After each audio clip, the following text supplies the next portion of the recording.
What's the good word, y'all? DKB here. So there's been a lot of interesting, excited, even heated debates I've had recently in regards to the New York Jets, and the hottest topic being Robert Saleh. For whatever reason, much like a lot of our draft classes right away, we kind of get this feeling or this sense that we got to judge it right away in order to kind of validate that we got things correct.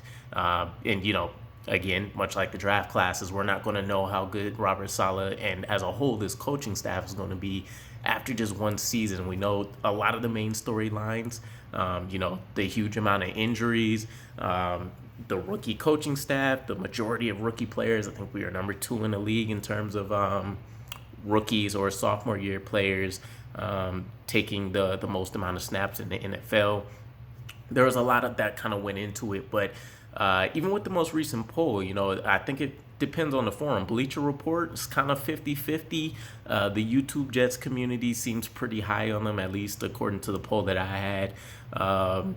And listening to a lot of other content creators, Reddit maybe not so much, but either way, I dived into some things. Here's a lot of the key stats kind of surrounding what's happened in year one for him so far, and kind of leading into what we might be able to expect in his sophomore year. Maybe to kind of temper expectations a little bit, either one way or the other.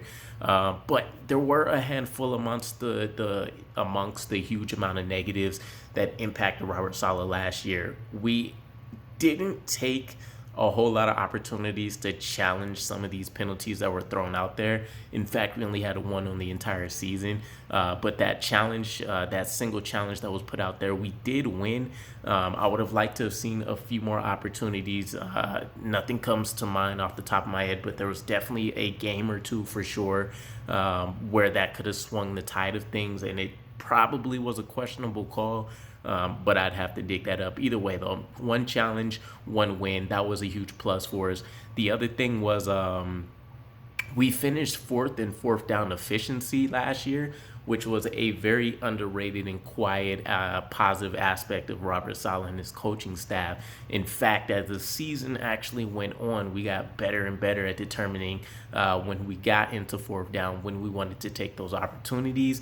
And then, as we mentioned, the efficiency piece, actually being able to convert those into a new first down. So that was a huge plus, seeing that he was as aggressive as he was in 4th down throughout the year.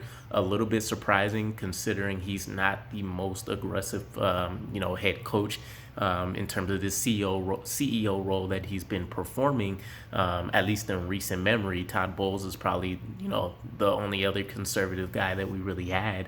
But it's a nice little, tool under his belt, if you will, in terms of something that he can try to build on heading into 2022, especially with the amount of weapons we were able to amass for him. Now, as I mentioned, the positives were very few and far in between. If we get into the nitty gritty, 4-13 record last year, that's a .235 win percentage. And I'm pretty sure I recall a stat saying in terms of first year head coaches for the New York Jets, he's ranking essentially last within like the last 15 to 20 years, something along those lines. Not hard to believe. The extra game losses, with the 17-game season doesn't really help him out much either. But there's a lot that went into that, right? We end up finishing 31st in takeaways. Our defense was absolutely putrid. Cornerback room was only able to get 2 out of a rookie, of all things.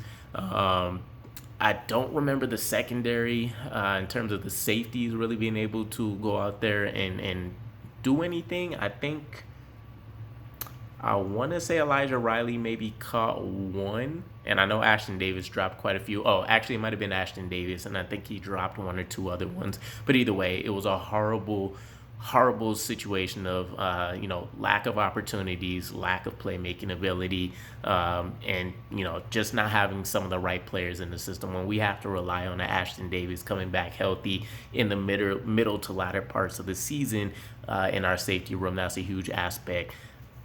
Again, to touch on it, The injuries were crazy. To add a number to it, there were 42 players that were either hit with the out, doubtful, or injured reserve designation tab.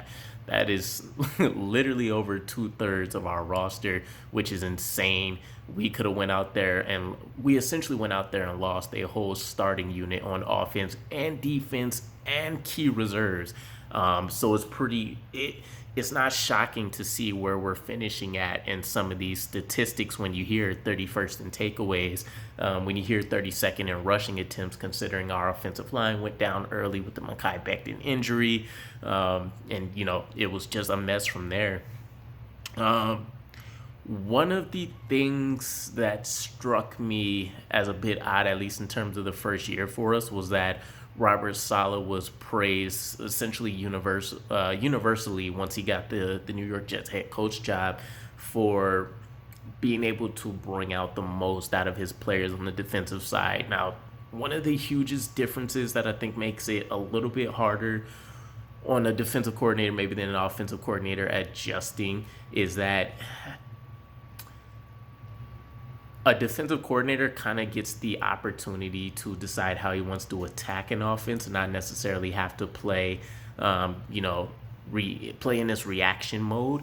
Whereas offensive coordinators, I feel like, are generally either catching up to what a defense may be doing if there's something new, like when the cover 3 had came out, or they're actually able to go out there and try to implement new things. Cliff Kingsbury coming out and being able to incorporate a lot of college spread components. Chip Kelly coming in with the Eagles before and trying to run his version of what the college shots look like. So there's a lot that the offenses can do that maybe a defense hasn't prepared for, at least for the NFL level. But in terms of all that, I say this to say that the penalties struck me, and I didn't get a chance to find a ranking anywhere, but we essentially had 38 penalties on the offense, 44 penalties on the defense, and for a defensive-minded, or at least a head coach that has a defensive background, seeing that the defense has done arguably worse than the offense in this category kind of surprised me, especially when you look deeper into it. Of the top 10 penalized players, 7 of those were on defense, and it was some of the key contributors as well on our defense when healthy. And so, some of the pieces kind of fit together. Him mentioning that on his defense, he likes his players to be essentially agitators. I wouldn't have connected those dots prior to some of his recent press conferences, but there's a fine line that he's walking, especially considering recent events and what we've seen with Quincy Williams and Jalen Hurts. There has to be a way where he kind of reels that back, and I don't think he's necessarily the players coach where he gets walked all over, or the players are willing to stick it out for him because he does everything he can to shield them from the negative media attention. I think it truly is, especially him being a former player in college and things like that. He understands what it is to go through there, some of these dogfight days and mini camp, training camp. You're seeing the same people over and over and over. You want to go out there, fight some new guys that are wearing different uniforms.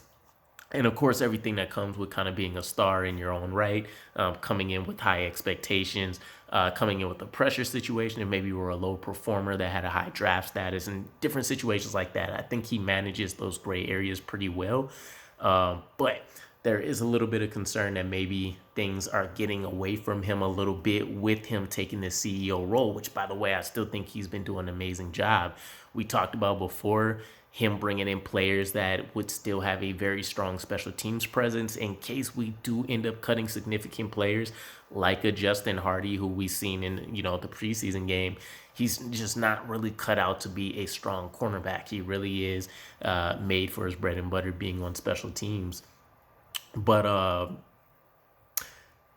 feel like there's enough. I think the biggest things that he's been able to change in year one has been the culture of the New York Jets. And I know that gets thrown out left and right and all these things, but when you take a look at it, the amount of players that we've been able to bring in and the caliber of those players, we would have never, not since Rex Ryan would we really have been able to get these players. Dwayne Brown still had the option to go, and I'm sure for even more money, go and pick any number of at least 3 or 4 other teams that would have been interested, and most likely in a better situation for him, at least in terms of what the recent performances for those teams have looked like, and he would have been, satisfied monetarily, opportunity to go to the playoffs and things.